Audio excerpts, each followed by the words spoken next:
Dieu n'est pas game over dans les bénédictions qu'il t'a promis. Rappelle-toi l'histoire de Jacob qui a été béni par son père Isaac dans Genèse 27, versets 28 et 29. Que Dieu te donne de la rosée du ciel et de la graisse de la terre, du blé et du vin en abondance.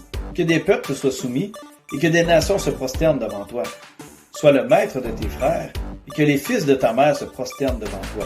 Maudit soit quiconque te maudira et béni soit quiconque te bénira.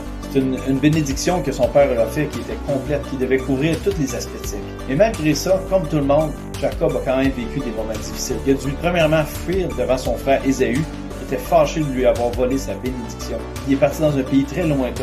Et malgré tout ça, la bénédiction l'a suivi là-bas. Quand il est revenu de là, il était très riche et il y avait des nombreux enfants. Dieu l'avait béni, peu importe ce qu'il vivait. Ensuite de ça, il a perdu son fils préféré, Joseph. Il avait une affection spéciale pour lui. Puis, il a été enlevé, il l'a perdu. Mais dans tout ça, Dieu il préparait une bénédiction encore plus grande pour sa vie. Dieu il prenait encore soin de lui.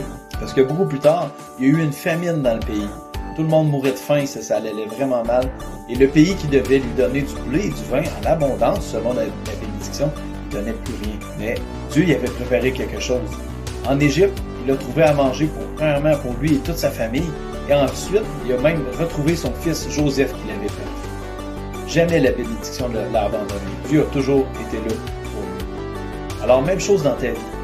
Peut-être tu as l'impression que les bénédictions de Dieu ne fonctionnent pas dans ta vie. Ou peut-être que tu as l'impression que c'est terminé et il n'y a même plus de solution pour toi. Peut-être tu as l'impression que tu as été trop loin et que tu as causé ta perte. Peut-être tu commences à douter de la vérité des promesses de bénédiction de Dieu. Mais je tiens à ce que tu saches que les bénédictions de Dieu peuvent venir quand on les attend le moins et d'un endroit dont on ne s'attend pas. Alors n'oublie pas, Dieu n'est pas game over dans tes bénédictions, car ses bénédictions ne prendront jamais fin.